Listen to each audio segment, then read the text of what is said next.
JMS, 요즘 이분의 이름이 많이 회자되고 있습니다. 이분은 저 설기문보다 최면을 더 잘 그는 최면의 최고수일까요?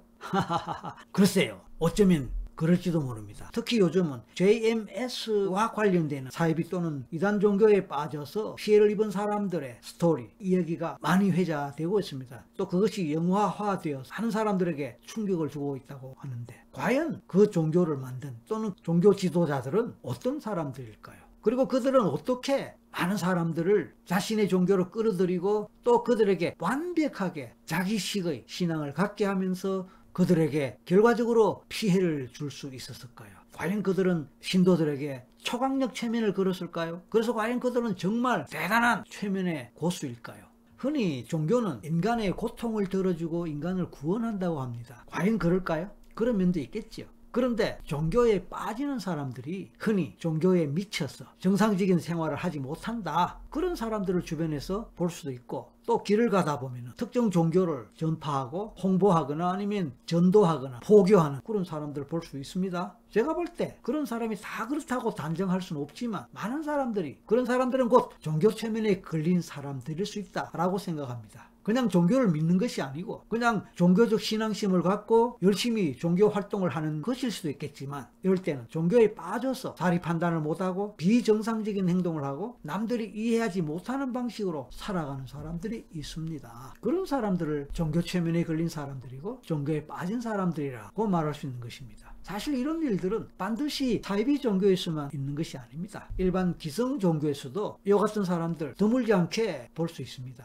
종교적 신앙심에도 건강한 것이 있고 건강하지 못한 것이 있습니다. 그런데 건강하지 못한 사람들이 잘 못된 신앙생활을 하면서 종교 최면에 빠지게 됩니다. 그것은 마치 처음에는 조심조심하지만 결국 사기에 걸리고 빠지고 보이스피싱에 걸려들어서 수천만 원 또는 심지어 수억의 돈을 날려버리는 그런 결과와 같이 피해자가 되는 것입니다. 모두 특정한 최면에 빠지는 것과 같은 결과를 만드는 것이죠. 종교와 관련해서 그런 것에 대한 1차적인 책임은 물론 피해자 본인에게 있지만 종교 지도자에게도 못지않은 책임이 있다고 봅니다. 왜냐하면 그 지도자가 인간의 심리에 대해서 제대로 아는지 모르는지 저로서는 알 바 없지만, 그들은 대부분 자기 욕심에 따라 자기중심적으로 이기적 동기와 목적을 갖고 종교에 사람들을 끌어들이고 그들을 신도로 만들고 그들에게 일종의 신앙적 최면을 걸고, 그래서 현실 생활을 도외시하면서 자기에게 충성하도록 자기들이 전하는 그 교리만 믿고 그것에만 따라오도록 하는, 결과적으로 건강하지 못한 신앙인을 만들게 됩니다. 물론 우리들 대부분의 사람들이 인정하듯이 종교가 인간에게 주는 장점과 좋은 점은 많습니다. 그럼에도 불구하고 인류 역사를 통해서 볼 때 종교가 인간에게 저지른 해악이나 범죄 사례는 아주 다양하게 많습니다. 그런데 여기서 우리가 거창하게 역사를 들먹일 필요는 없습니다. 다만 개인적 차원에서도 그런 경우가 다양하게 있다는 것입니다. 특히 요즘처럼 사이비 종교에 대한 논란은 끊임없이 국내외를 막론하고 있어 왔습니다. 잊을만 하면 또 나타나고 또 사회적으로 시끄럽다가 또 시간이 지나면서 잊혀져가는 그런 과정이 반복되지만 말씀입니다. 실제로 알코올 중독, 마약 중독, 그런 중독에서 헤어나지 못하는 사람들이 많습니다.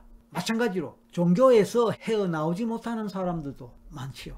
도박에 빠져서, 게임에 빠져서, 마약에 빠져서, 그리고 섹스에 빠져서, 음식에 빠져서 헤어나오지 못하는, 그것도 마찬가지입니다. 빠진다는 것은 곧 부정적인 뜻으로 사용되는 경향이 많은데 나쁜 체면에 빠지는 것과 같은 의미로 해석될 수 있습니다. 근데 종교와 관련해서 그들은 특정한 종교에 빠져서 일반적인 상식이나 보편적인 사회 규범에 맞지 않게 행동하거나 살아가는 사람들이라고 볼 수 있습니다. 종교를 단순히 믿고 신앙하는 것이 아니라 지나치게 종교에 빠지는 것이 문제입니다. 종교에 빠진다는 것은 종교에 최면 걸리는 것과 같다고 생각합니다. 그래서 그들은 종교 최면에 걸렸다는 뜻입니다. 특정한 종교를 신앙하다 보니까 그것이 너무 좋아서 그것을 다른 많은 사람들에게 알리고 또 그것을 통해서 다른 사람들에게 도움 주기 위해서 신학교를 가거나 선원으로 가서 그 종교에 대해서 좀 더 깊이 있게 연구하고 그래서 전문가가 되거나 종교 지도자가 될 수도 있습니다. 그것하고 종교에 빠지는 것하고는 다른 얘기죠. 흔히 쇠뇌라는 말도 있지만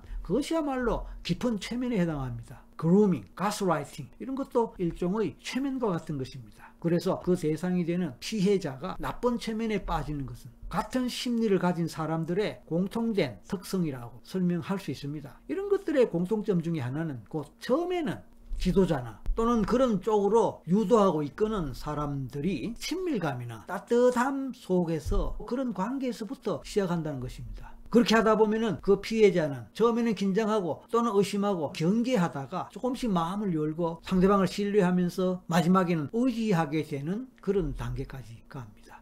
그렇게 되다 보면 점차로 최면에 빠지는 것과 같은 상황이 될 수 있는 것입니다. 어떤 사람들이 왜 그런 것에 잘 빠질까요? 세상에는 유난히 그런 것에 잘 빠지는 사람들, 그런 종류가 있습니다. 그런 사람들은 어떤 사람들일까요? 자아가 약한 사람들입니다. 자아가 약하다는 것은요, 스스로의 자존감이 낮고 확고한 자기 정체성과 자아 강도가 약하다는 것을 말합니다. 자아 강도란 자기다움을 지킬 수 있는 힘을 말합니다. 외부의 장애물이나 난관 앞에서도 무너지지 않고 자아를 지키며 헤쳐나갈 수 있는 힘을 갖고 있는 것, 그런 사람들이 자아 강도가 강한 사람들이며 그런 힘을 자아 강도라고 말할 수 있습니다. 그런 힘이 약한 사람은 당연히 쉽게 무너지고 한번 무너지면 잘 일어서지 못합니다. 그런 사람이 혼자서 감당하기 어려운 심한 스트레스를 겪거나 심적 충격을 받을 때 자아가 무너지죠. 그런 사람들은 마음에 큰 구멍이 나는 것과 같은 경험을 하게 됩니다. 자아가 강해서 스스로 그 구멍을 메워야 하는데 그런 사람들은 종교를 통해 구멍을 메우고자 합니다. 또 어떤 사람은 알코올을 통해, 어떤 사람은 마약을 통해, 또 어떤 사람은 도박을 통해, 또 어떤 사람은 섹스를 통해, 또 어떤 사람은 쇼핑을 통해 돈을 쓰면서, 또 어떤 사람은 음식을 폭식함으로써 자기의 구멍을 메우고 스스로를 위로하게 되죠. 그렇기에 평소에 자아를 지킬 수 있는 자아 강도가 약한 사람이 큰 스트레스나 큰 상처를 입으면서 그렇게 된다고 말할 수 있는데, 종교와 관련해서 누구를 만나게 되거나 누구의 권유를 받게 되거나 유혹을 받게 되다 보면은 자연스럽게 그 종교를 통해 구멍을 메우고자 하게 되면서 그 종교를 믿게 되거나 아니면 그 종교의 신앙인이 될 수도 있지만 그 구멍을 메울 수 있는 강력한 어떤 힘을 가진 지도자를 만나게 되면 빠져들게 되죠. 그래서 종교 최면에 빠지고 사이비 종교에 빠져서 헤어나오기 어렵게 된다, 그런 뜻입니다. 알코올 중독에서 헤어나오기 어렵고 도박 중독에서 벗어나기가 어려운 것과 같습니다. 물론 자아를 지킨다는 것도 쉽지는 않습니다. 하지만 그것은 자기를 제대로 알고 자기에게 어떤 것이 약점이 있으며 어떤 부족한 것이 있는지 그걸 메꾸기 위해서 어떻게 해야 될지에 대해서 공부도 하고 책도 보고 또 그런 강의가 있으면 강의도 들어보고 그러면서 자기를 강화시킬 수 있는 노력을 할 때 가능합니다. 약한 사람도 그렇게 하는 노력을 통해서 조금씩 강화시킬 수 있다는 뜻이죠. 하지만 대부분의 사람들은 그렇게 하는 것을 배운 적이 없기 때문에 그냥 자신을 자신 아닌 것에 맡겨버리면서 문제가 되는 것입니다. 오늘 제 이야기를 들으면서 여러분 자신은 어떻다고 생각하십니까? 여러분의 자아 강도는 어느 정도일까요? 혹시 주변의 사람들 중에서 그렇게 나쁜 체면에 빠져 있는 사람들이 있을까요? 있다면 어떤 사람들일까요? 아마 관심 갖고 보면은 발견할 수 있을지도 모릅니다. 감사합니다.